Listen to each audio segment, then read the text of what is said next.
Pakistan super league 2026 தொடரின் தொடக்கப் போட்டியில் லாகூர் காலந்தர்ஸ் மற்றும் ஹைதராபாத் கிங்ஸ்மென் அணிகள் லாகூரில் உள்ள கத்தாபி ஸ்டேடியத்தில் மார்ச் 26 அன்று மோதின. லாகூர் அணி ஹைதராபாத் அணியை 120 ரன்களுக்கு அவுட் செய்து 69 ரன்கள் வித்தியாசத்தில் வெற்றி பெற்றது. பாதுகாப்பு மற்றும் எரிபொருள் செலவு பிரச்சினைகள் காரணமாக ரசிகர்கள் இல்லாமல் இந்த போட்டி நடைபெற்றது. ஆப்பிள் நிறுவனத்தின் ஐபோன் 18 ப்ரோ மற்றும் ப்ரோ மேக்ஸ் மாடல்கள் 2026 ஆண்டின் இறுதியில் அறிமுகமாகும் என எதிர்பார்க்கப்படுகிறது.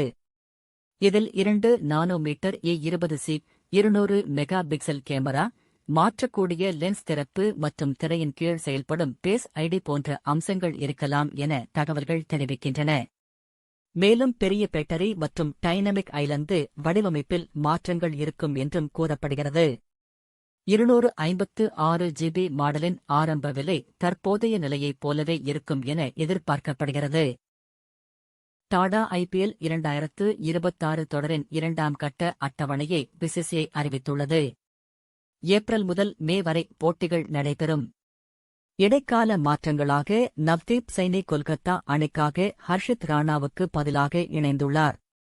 குல்வந்த் கெஜ்ரோலியா குஜராத் அணிக்காக பிரித்விராஜ் யாராவுக்கு பதிலாக சேர்ந்துள்ளார். மேலும் கூகுள் இந்தியா மற்றும் BCCI இணைந்து கூகுள் தேடலில் AI முறை என்ற புதிய வசதியை அறிமுகப்படுத்தியுள்ளது.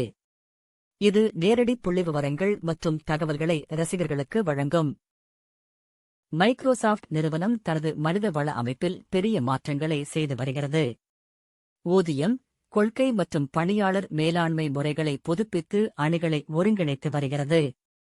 மார்ச் 31 அன்று தலைமை பல்வகைமை அதிகாரியான லின்சே ரே மக்கெண்டயர் பதவி விலகுகிறார். மேலும் பல மூத்த அதிகாரிகளும் மாற்றப்படுகின்றனர். இந்த மாற்றங்கள் செயற்கை நுண்ணறிவு வளர்ச்சியுடன் பொருந்தும் வகையில் அமைக்கப்படுகின்றன. அமெரிக்காவின் ஃபாக்ஸ்பரோவில் நடைபெற்ற நட்பு கால்பந்து போட்டியில் பிரான்ஸ் மற்றும் பிரேசில் அணிகள் மோதின. இதில் பிரான்ஸ் அணி 2-1 என்ற கணக்கில் வெற்றி பெற்றது.